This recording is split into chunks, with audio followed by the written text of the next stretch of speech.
Welcome to episode 2 of the Purpose Pursuit podcast with Tim Batts. This is a show where we inspire people to uncover their purpose, focus on it, and build a life they're proud of, mentally, spiritually, financially, and physically.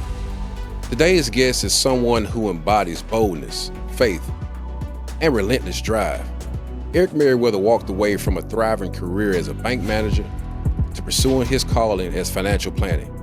He didn't just take a leap of faith. He bet 100% on himself and hasn't looked back since. Eric's journey from Memphis to Murfreesboro is one of courage, vision, and impact. He's a husband, father, award-winning financial advisor, and a man guided by divine order. So if you're stuck, scared to take that leap of faith, or wondering what it means to pursue greatness, this is an episode for you. Let's dive in with Eric Meriwether.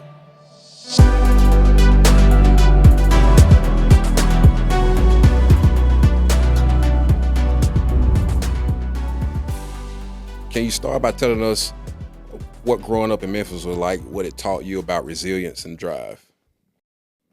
Yeah, so growing up in Memphis actually taught me quite a bit, man. Just first and foremost, I think about like community Mm-hmm. because my entire family is pretty much here in Memphis. My mom had, I think, like seven, eight brothers and sisters, and we were pretty close with a lot of them, and then had a lot of cousins. And so, first thing it taught me was really community, and then I witnessed a lot just in the area, that we were in terms of just people grinding, working, and even at one point, my mom was working, a couple of jobs at a time, and so I learned like hustle and work ethic, and then also, here or there, you experience folks doing illegal activities, Yeah. and so I had an opportunity to also see like the hustle and the grind from that standpoint. So from a positive, and you can say from a situation where people just kind of doing what they had to do,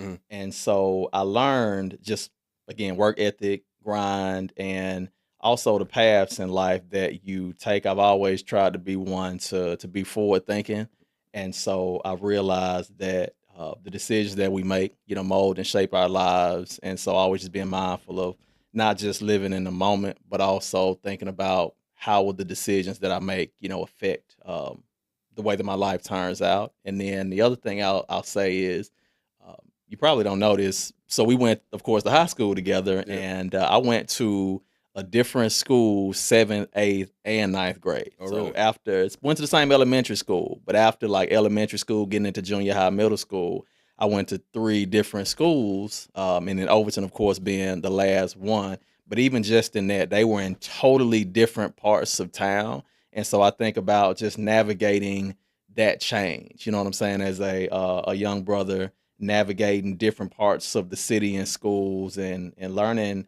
survival, not just even from a physical standpoint, but mentally, emotionally, and just learning how to navigate whatever situation you're in and having to survive and thrive through that. So, So Memphis can be a challenge for its youth, hmm and you spoke hmm a little bit about surviving. Um, how did you manage to not get caught up in the challenges that Memphis would throw at a young person? And then number two, what was it like when you finally settled home, at Overton, and didn't have to keep moving school year after year?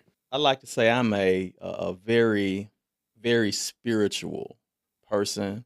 I wouldn't necessarily categorize myself as being a religious person. I say all that to say I've thought about this a lot because we all have our path that life takes us on, and sometimes you ask, especially achieving levels of success, and that means different things to different people. But when you think about success, I will say in terms of like my definition and what I view as being successful, I've become successful. And I always wondered like what made me different, or how didn't I get wrapped up into certain things that other people, got wrapped up in. And so I go back to the spiritual aspect. I think before I even realized it, I can look back and see how the Holy Spirit was really guiding me.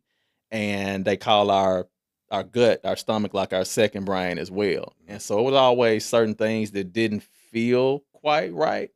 and then also looking at the, again, immediate gratification, usually things that feel like really, really good in the moment where you get like instant gratification from, it usually is not the best thing long term. And so always just looking at people that for one were older than me and what things they specifically did and where that path led them, and then basing my decisions on whether or not I wanted that to be my outcome. And so I think from the standpoint of, again, the survival, and it works the same way. Like you look at your surroundings and you have to be mindful again of specific things that we're doing, actions that we're taking, things we're saying, because again, in certain situations it could mean hurt, harm, or even death, in some situations. So I think between learning how to navigate situations, just through observation, but then also just listening to that, what I'd say is the Holy Spirit, and that gut feeling and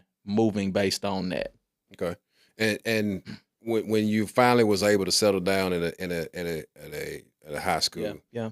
what was it like, mentally for you to say, hey, I not that I got a home, but I finally got a place where I can stay. Yeah, so I didn't, at the time when I was going through, the the different schools, to me it was I say adventure. It was more adventurous. Like every place I went, it was like a new adventure. It was an opportunity to meet new people and have new experiences. And so I think as I look back, I really enjoyed like living in the moments from that standpoint, being in the present. And so I think getting to Overton and it being a stable place, so to speak, it was just a new experience. But what I did realize is I was able to establish a lot more relationships. And as I think back, I even have relationships from seventh, eighth, ninth grade, up until now, it's still some of the same relationships that I had at some of those schools, even being there, 1 year or so. But I think being at Overton and being able to be there for 4 years, I think it just really enhanced the experience So and you even think enhanced some of the relationships. so you think that kind of helped you with your networking in this time frame? Yeah, now that you say, yeah, for sure. Yeah. I would say absolutely. Yeah. Absolutely did. Okay. All right. You moved from Murfreesboro to attend Middle Tennessee State University. What were your ambitions back then, and how did your time at MTSU shape your path? Yeah, so interestingly enough, man, I had one of my best friend's older brothers. He was a scholar athlete, star football player at his school, and he attended MTSU. And he was somebody everybody in our hood looked up to. And so when he went off to MTSU, and I was talking with my moms about just different schools, like I think that was actually the only school that I was really like had interest or were dead set in. I may have looked at like Grambling State, but MTSU was really it because that's where, my homeboy's older brother went.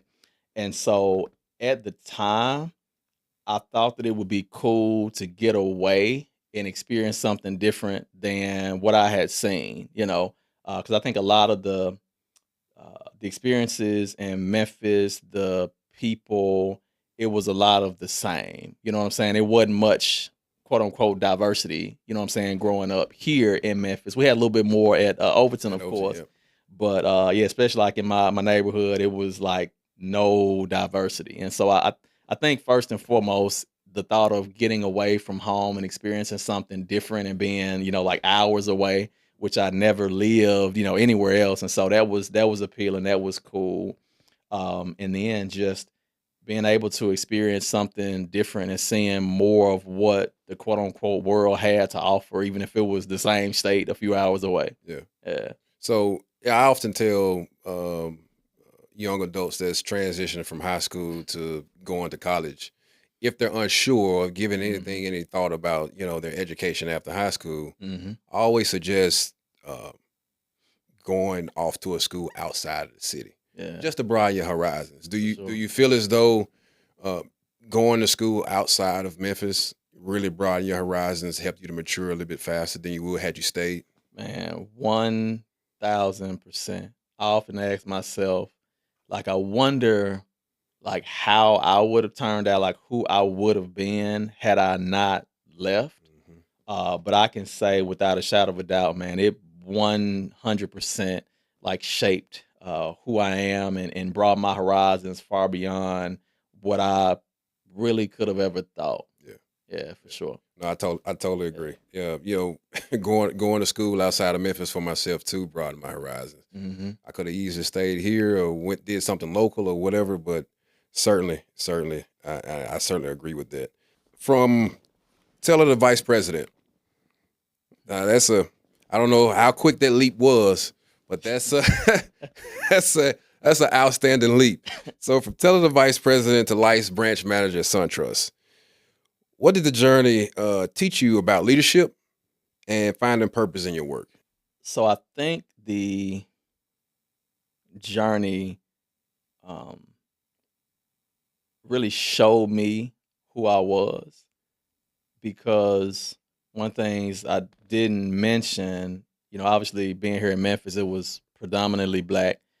Most of the time, it was all black in certain, circumstances, depending on where I was. But going up to Middle Tennessee, I think at the time the population was like 6 to 7% black, Mhm. and so I go from 90 plus to 7, and so it was definitely a culture shock, definitely a change, and very uncomfortable.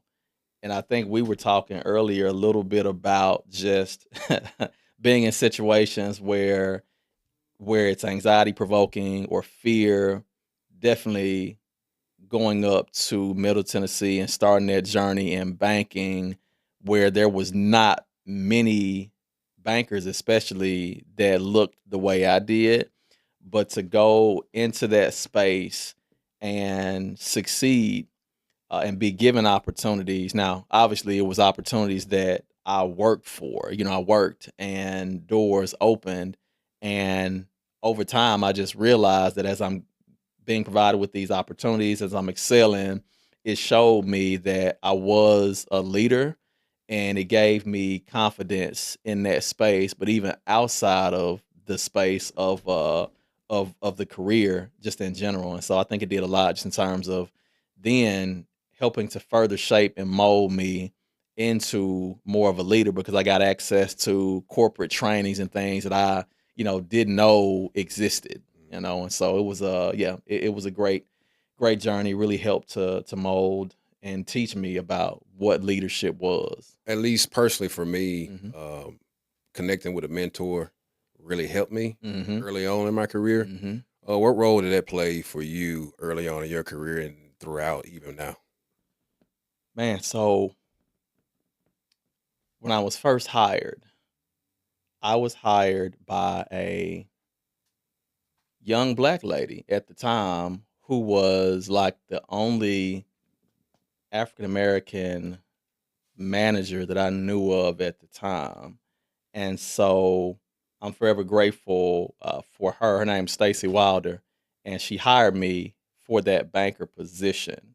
And so I got to see from afar how she operated, how she navigated, tough situations. And I think really in banking, she became somewhat of maybe that first mentor, even if it wasn't a very close like mentor relationship. Because at the bank you have the manager, and then there's a few positions in between that and teller. But again, I've always been one to observe the surrounding I'm in and try to soak up everything as a sponge. And so even if there were people that I didn't even talk to very regularly with you asking, I mean, there were a bunch of mentors that I saw from afar, other tellers, bankers. I would always be very inquisitive, just asking questions, right? So I was always one, whatever situation I'm in, I'm going to learn as much as I possibly can.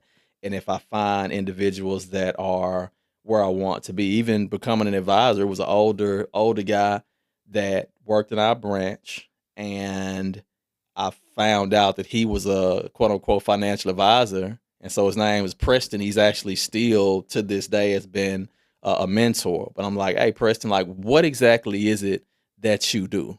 Right? Because I saw he'd come into the office. He seemed pretty jovial, bouncing around, happy, meeting with clients, and then he'd be out. So it appeared at the time that he wasn't working even as many hours as some of us were there that were there for hours upon hours. And so heard that and then how much money they made as advisors. And so that's how I also kind of got my first, I guess you could say, financial advisor mentor. And when he told me that's what it was that he did and explained it to me a little bit, I'm like, okay, I think that's what I want to do. Right. As a part-time teller, still in school, right, learning business. I'm like, I think that's what I want to do. And that kind of, that started the journey of me moving into the role of a financial advisor. Okay. Yeah. What role has faith played in your personal and professional life from the very beginning?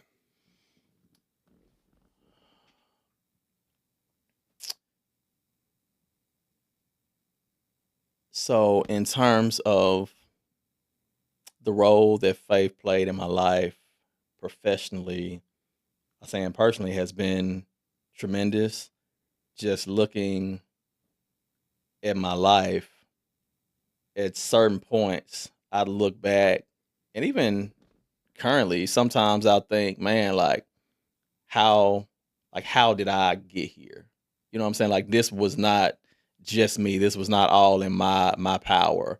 From the positions that I've had, and at different times, not only being, and we're talking about, I think like the teller to VP at the time. Many times I was the youngest, so not only like the only black manager in the area, uh, I was many times the youngest. And so to be a young brother in those positions and roles and given those opportunities, like I know that it wasn't just me. And I've always believed that, God has given all of us a certain gifting, a certain talents, abilities. And it's our, I think, purpose to give those gifts like back to not just back to God, but back to the world, back to others, to serve in whatever capacity, whatever areas that we live in, to uplift and help to, I think, push forward each generation, and especially culturally, right? I'm really big on just making sure that I realize where I am, who I am, the position that I'm in, and there are people that don't look like us that are in the spaces that we're in, and so even with some of that, there's a somewhat of a responsibility, some say obligation, responsibility to operate in the highest capacity that we can to even be an example, at times, what I'm saying, to really help those that are in the spaces that we were in looking up, because I've realized too, you never realize who's looking at you.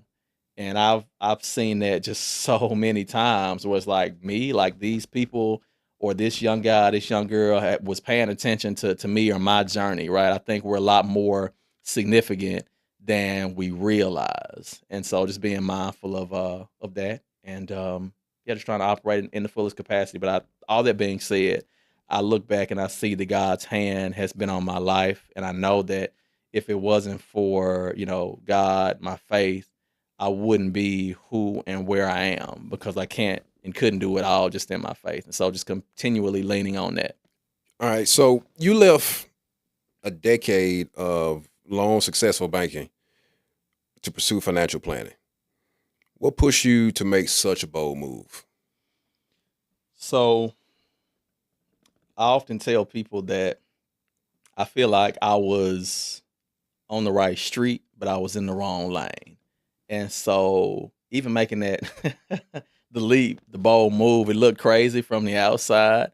But I'll put it to you like this, man. I've got one of my mentors. I actually talked with him a couple of months ago for the first time, literally in probably a couple of years, because just the courses of life and different paths, but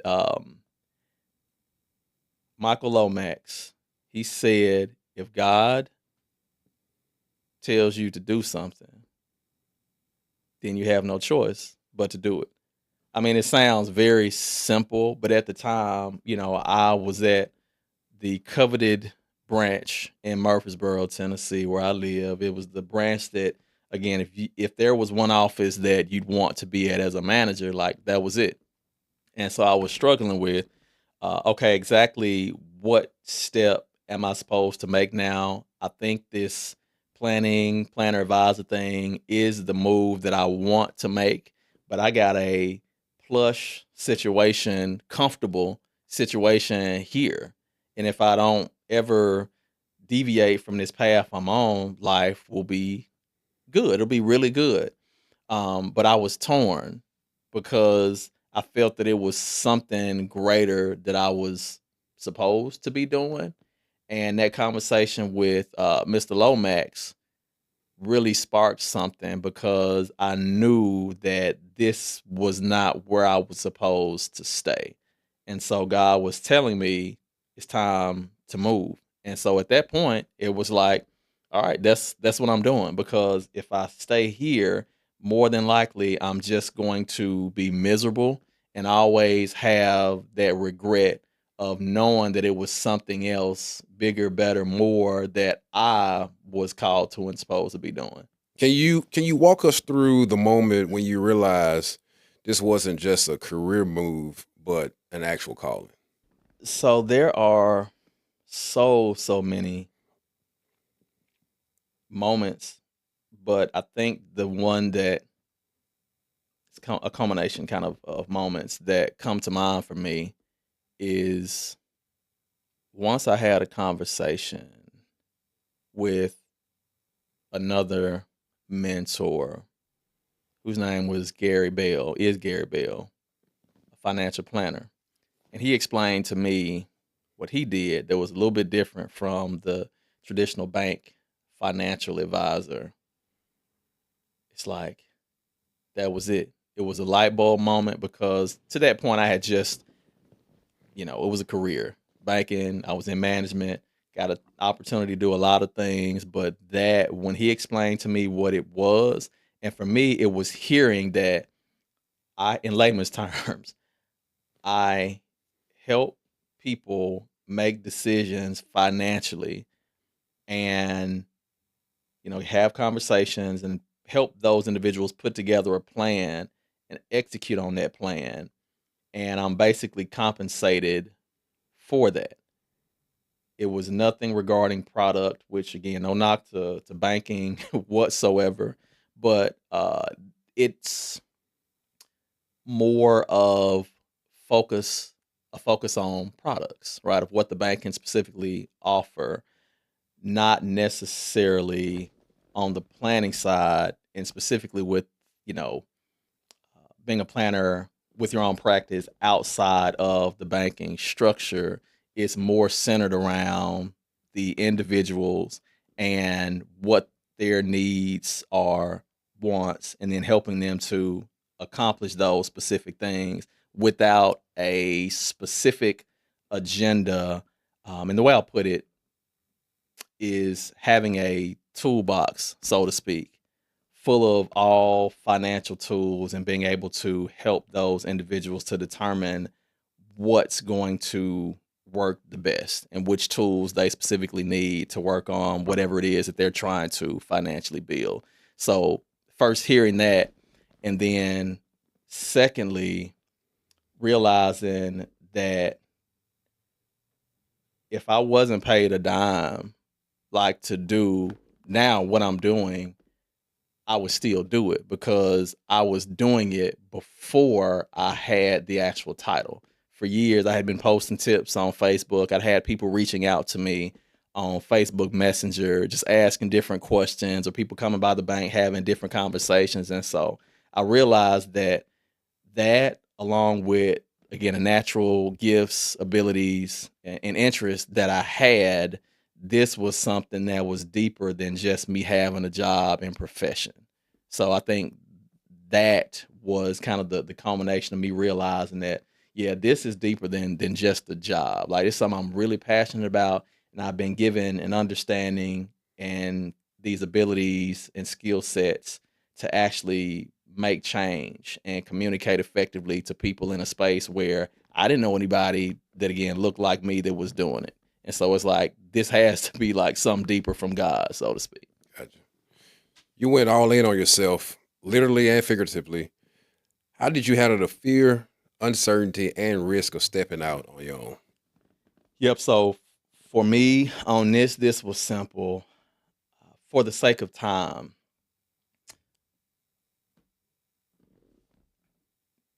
9 to 5s jobs are great way to provide, and make a living. Um, but what I've realized is being an entrepreneur, um, being in business, it's actually more security betting fully on myself for me than it is betting on doing a good job on a job and relying on them to create the consistency in pay, et cetera, for So me. you got to explain that now, because a lot of people are like, I want something secure. They stay in their comfort zone, Yeah, but you got out of your comfort zone, yeah, and yeah, you said that was more secure than the actual secure nine to yeah, five. So you got to yeah. expound on that one. And so what I often think about is, what's the Dr. King quote? I'm pretty sure it's Dr. King. Faith is taking that first step, even though you can't see the full staircase. And so going back to the faith walk, entrepreneurship has done more for my faith journey, I think, than just about anything. Because at times when you fully don't see or know how the next however is going to happen or where it's going to come from, as long as you do your part, as in having the faith, do the work, and knowing that, for one, you have to know that you're in the right space and time, because timing is also an aspect of that. You're in the right space and time that God has for you, and you have the skill set, the ability, and a plan, right? So as long as we have the skill set, the vision, and the plan, and we're executing on that, it's up to God to do the rest, right? To deliver on his part. And that goes back to, again, understanding your purpose. And as we were talking about earlier, seeing a clear vision.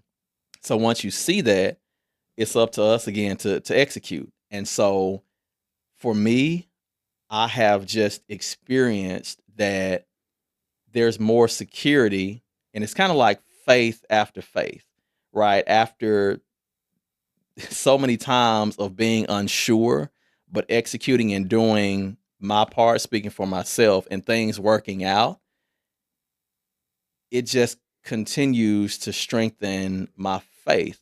Because if it worked out last time and the time before that, I know it's going to work out this time. And so at first, and I'll say the first thing that really sparked that God showed me was before I left the bank. I'll make this very brief, but I have a few very specific examples. The first time was I was experiencing some of that fear and anxiety, like, okay, I know this is the step that I'm supposed to take. I think I even know kind of the exact avenue that I'm supposed to go, but like, this isn't a guarantee. So it's a lot of fear, a lot of anxiety, and I got to put all my faith in this happening, although I don't have any control. And so it was the end of the day, and this was the end of our quarter, which in banking you have specific quarters, usually big goals, specific quarter goals that you have to hit. And we got to the end of the day, at the end of the quarter, and I remember like it was yesterday. It was a six-figure number that we were short in deposits, and it's like, all right, we didn't hit it. I rallied the tellers, rallied my bankers, and everybody had done all that we could do. And I'm like, all right, I can't be mad at that. We gave 100%, and we're getting ready to, lock the doors. And a little old lady, nice old lady, walks in, and it's like, Eric, she wants to speak with the manager. Okay. So I walk out. She's like, "Hey, how you doing? I need to I want to open an account." It's like, okay, this lady wants to open an account at the end of the day. We trying to get out of here. Tell us got to balance out. And anyway, we walk back and I go to getting her information. And fast forward, long story short, this lady ends up handing me a six-figure check that was literally, I mean, within like a couple of $100 of what our goal was. In that instance, was like, are you like, are you kidding me? Yeah, right. Because I had no control over that. Yeah. And she just walked in and happened to be opening an account with new money deposited with the check that allowed us to just hit that goal. And it was like, huh, okay. And so it was a few instances that happened just like that in the branch, like within my last couple of months. And so that was one of those situations where it's like, okay, God was showing me, I need you to realize that there are going to be a lot of times where things are out of your control. But all that I need you to do is just commit to the process and execute on the plan that has been laid forth. And the vision for you, as I said, and what I've showed you, will come to pass. Yeah. And Okay. so powerful, man. No, that is. And I think that kind of leads to the next question. Looking back now, what do you see as a defining moment where your faith and purpose aligned in your career? Mm. Yeah. So again, that is kind of a segue Yeah. because that jump started really that faith muscle and like, okay, like God showing me you can you can trust me. Although he didn't necessarily have to in that way. Sometimes I need that. It's a reassurance, right? Yeah, that reassurance. That reassurance. And it's been so many times where I'm meeting or talking with clients and they'll share with me how much connecting with me has literally been a godsend and has even changed like their lives, like financially, the way that they view things. And in those moments, again, it's deeper again than just a career. And there's also one that happened a couple of years ago. I won't forget. Like I do a lot of speaking engagements and workshops, seminars, and so I was speaking at a church and connected with a gentleman probably a month after I was at the church doing the presentation and getting plans and things in place. And I meet with a lot of people, especially those in the communities of color, especially African American communities, where I'm the only person that they've ever trusted or had conversations with about like their money and finances. And so those are always like little reminders and reassurances. But this particular time here, the guy says, when I was standing up, it was like God was shining a light on me. And he was like, I can trust this guy. And it's just those moments are defining for me that again, bro, you right where you're supposed to be doing what it is that God will have you to do like at this moment in time.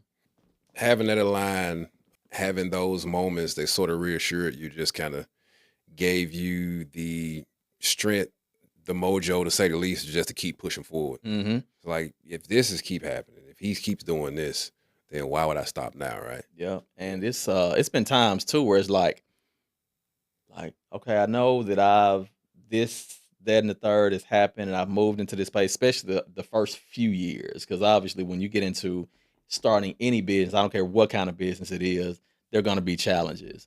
And it's like, man, is this really what like I'm supposed to be doing, like in this exact way? And like sometimes, like man, like this is challenging. And then these little reassurances happen. It's like, yep, you're on the right path. Just stay the course. Yeah. And so it's just amazing how that happens. Was there something that was it a prophecy, or just some sign that says that you need to go this route? And after you got that sign, is that kind of when all of the obstacles started to happen? There have been a number of confirmations. I always look for confirmations in the silver linings, and so as these small, seemingly small things occur, that is almost like just continued food on the path, right? So I view that as confirmations, but then also I think we naturally expect things not to be hard, and the more successful that we become, that there shouldn't be challenges. And so what I've realized is that even early on, when it's like the challenges started, because I realized that there will always be like challenges. I think about it like the pendulum swinging, and I'm gonna try to get this right, but I'll kind of shorthand it. The book Think and Grow Rich by Napoleon Hill.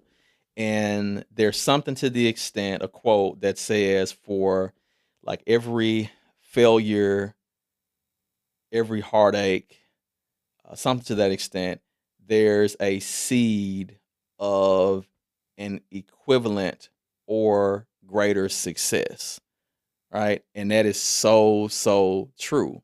And so I feel like the more successful that you become, the more and the greater the challenges. It's another saying, well, more money, more problems, Biggie.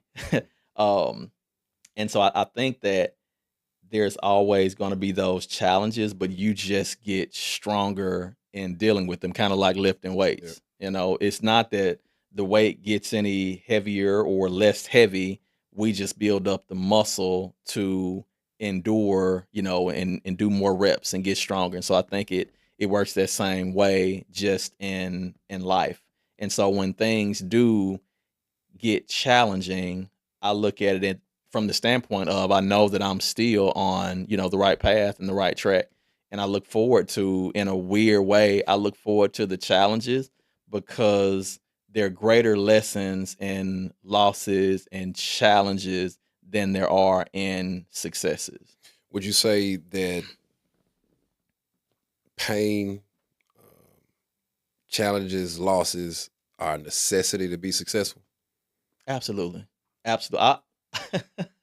I have failed so much in my life, and I have a saying that failure is a prerequisite for success.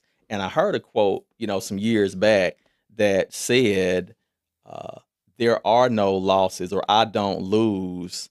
I only learn." Right. So no losses, just lessons. Mhm. And so I think many things in life becomes about perspective. Like, what is our perspective that we have on it? Because the faster that we get to the point in accepting what we may perceive as a failure, and even I think it was Thomas Edison that made the light bulb, right? I didn't fail. I just found 10,000 ways that wouldn't work. Mm. And so I think if you look at anybody that is any level of success, and the greater and the more successful people are, I would argue and venture to say they've probably got a laundry list of failures, right? And pains and heartaches that they've experienced and endured that has shaped and molded them into what we see. What were your biggest obstacles you faced in the early days of starting your practice, or how did you overcome them?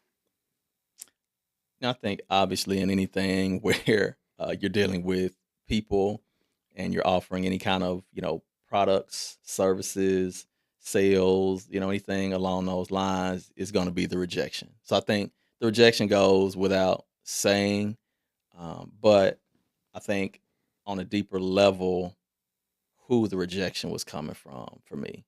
I had some individuals that I was very close to.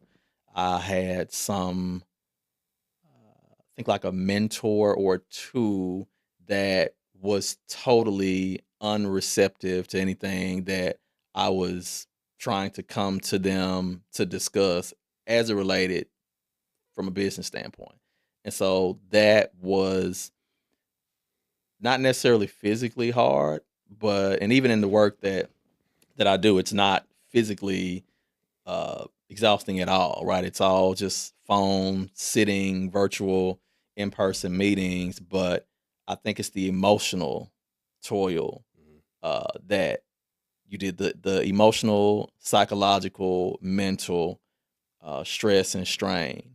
And for me, those were the most challenging obstacles that I faced early on. You received numerous accolades like Best in Finance and are celebrated as a trusted advisor. How do you stay grounded and focused on the big picture?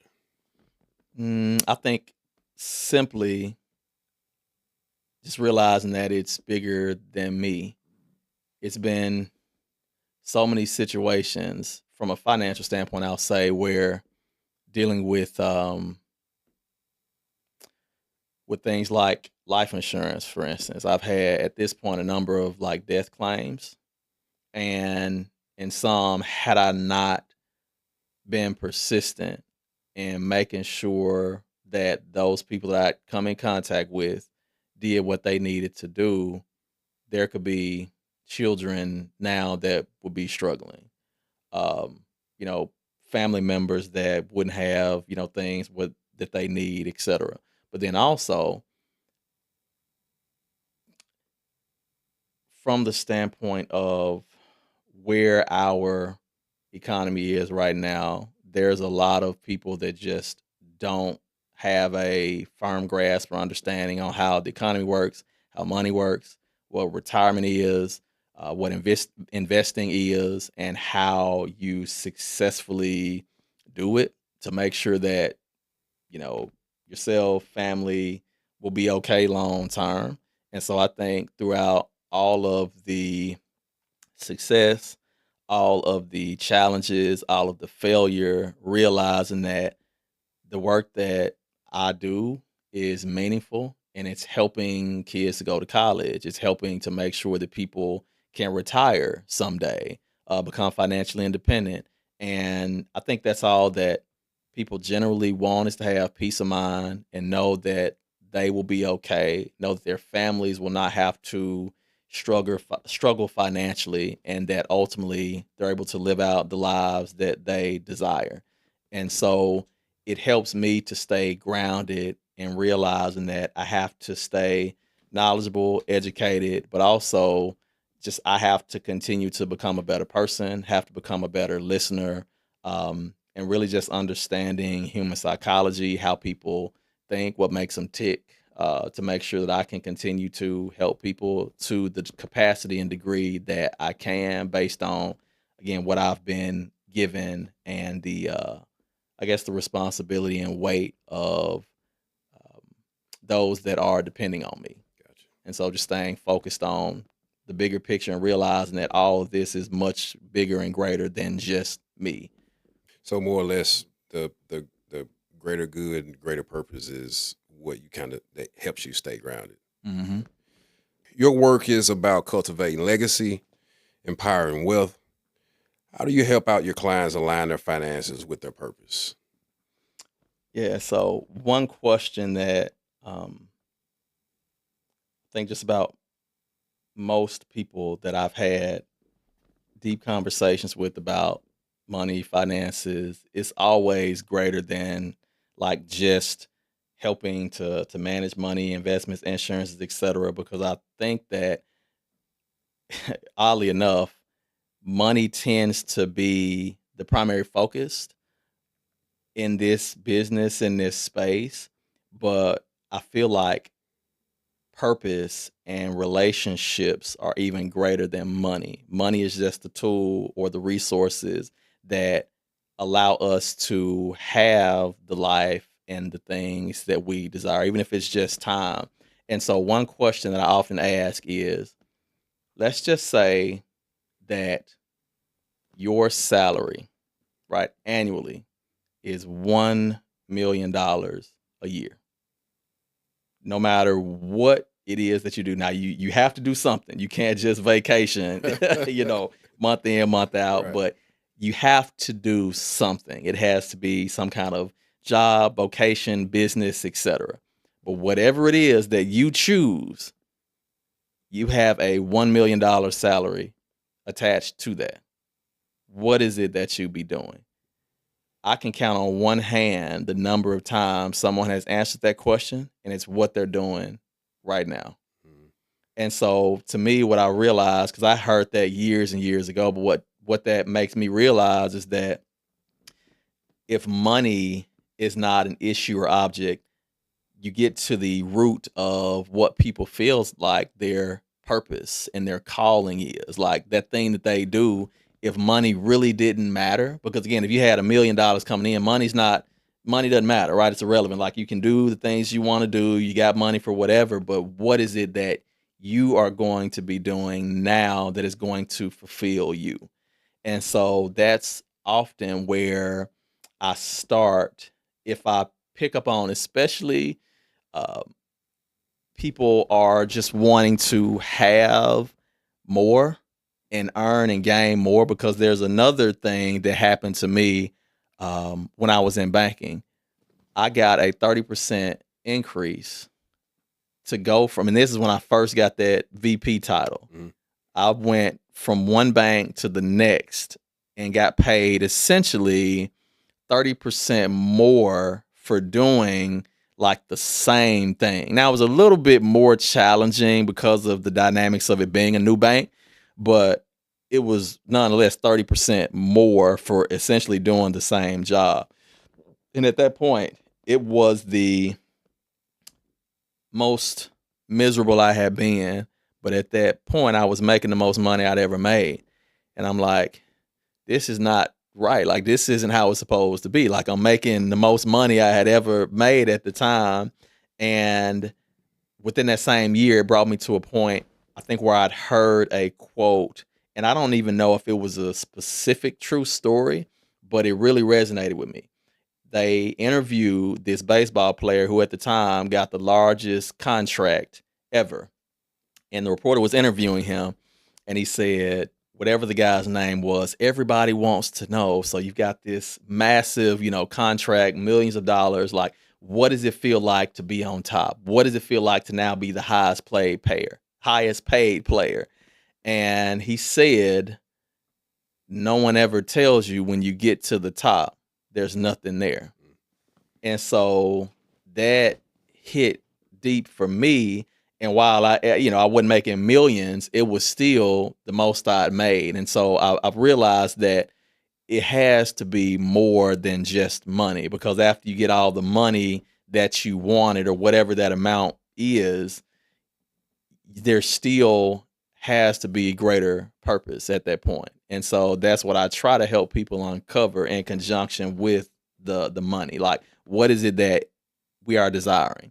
Because the money is just a tool and resource to give you the time or materials, resources to accomplish that thing that's gonna enable you to fulfill your purpose, that will fulfill you. Okay. What would you say to someone who's feeling like they're stuck in comfort but scared to trade it in for greatness? So there's a book from Good to Great. I read that some years back. And it's funny because being in our comfort zone is so dangerous, but it feels like so good, right? And for me, there was a meme going around on social media some years back that was life-changing for me. It was around that time where I was looking for a confirmation of making the transition. And so it was a picture of a little girl. Y'all probably seen it. She had a bear, and Jesus was down on one knee with one hand out asking for the bear. And I think it was something to the extent of the message saying, but I love it, or but I want it. And she couldn't see that he was asking for that small bear, because there was another stuffed bear behind his back that was literally like 3 times larger than the one that she had. And so for me, again, we can't always see exactly what it is that God has for us. But I think that's where the importance of, again, prayer, like meditation, just spending time with ourselves and realizing that what we may perceive as good, and sometimes what we may even perceive as great, and to your point, if we're in the same city and we've never gone outside of those four walls, then what you perceive as good, better, best, great is based on a very small area of the world. And so sometimes it takes getting outside of the regular environment to see that there's so much more out there. And so I think it is very, very important to get outside of the normal circle of people that we talk to, get outside of where we grew up, and just really make it a point to see what else is out there, because there's so much more than we realize. Gotcha. For someone searching for their purpose, what's the first step you think they should take? For someone who is looking to find their purpose, I think the first, or if struggling with it, I think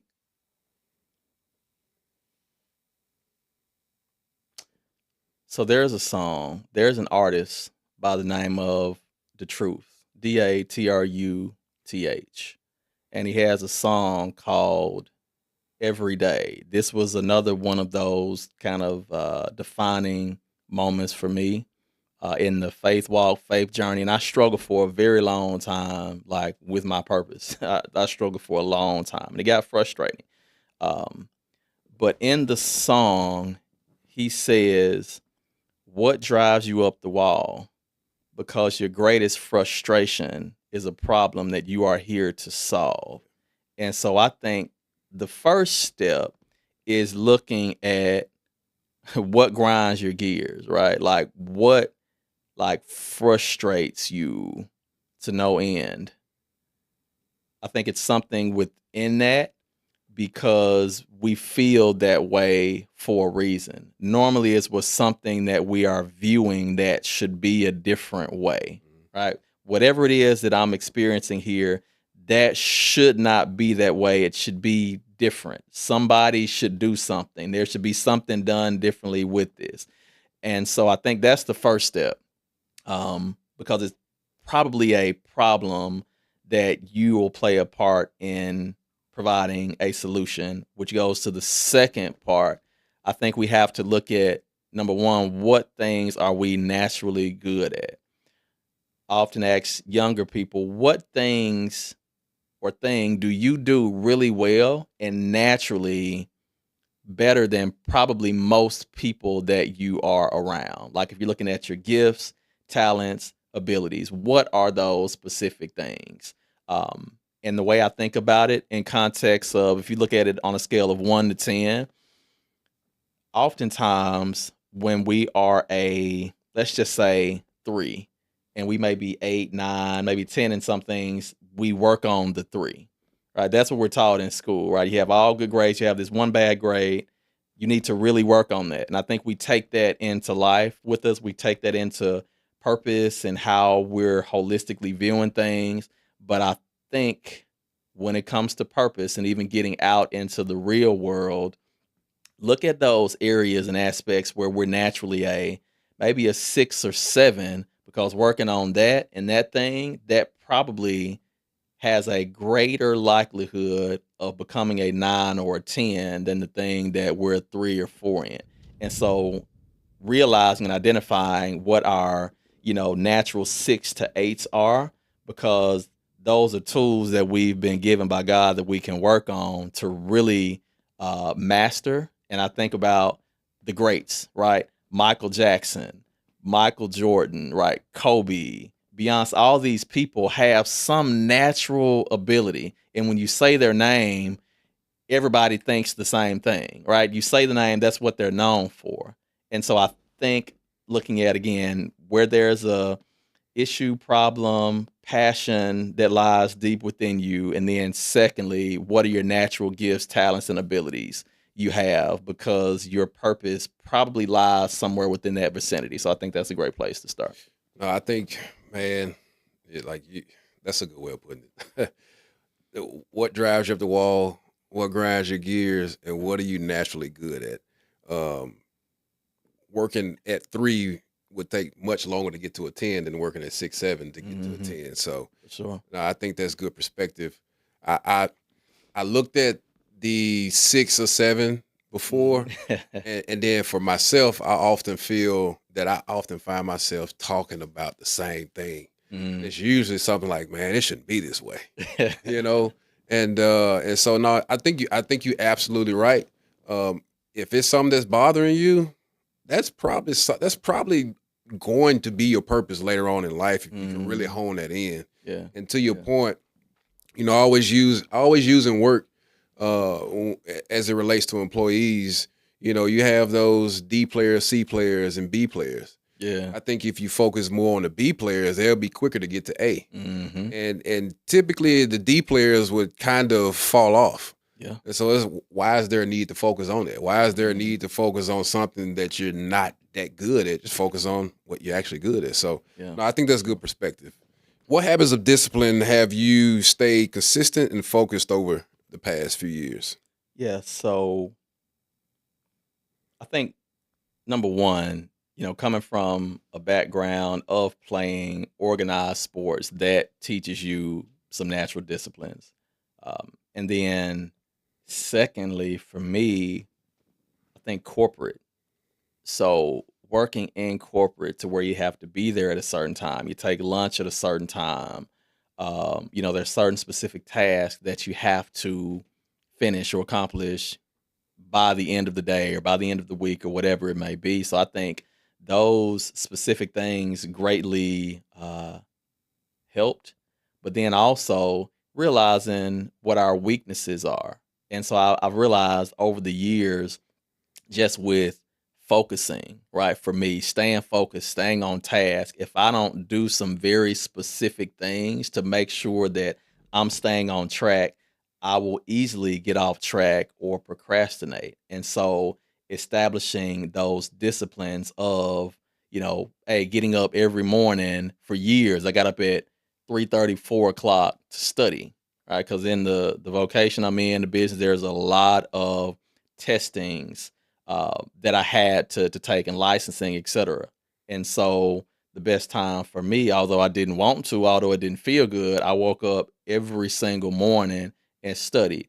That turned into, over the years, once I was done with specific things that I had to get done or had to pass, with, okay, let's use that time now to work out, right? So regularly working out, which, and I mean, you can probably attest to this as well. It's just something almost magical about being on a regimen Yeah. to where you're doing, strength training, cardio, and actively physically working out your body, that's tied to the mental as well, that translates into giving you more mental tenacity and discipline as well.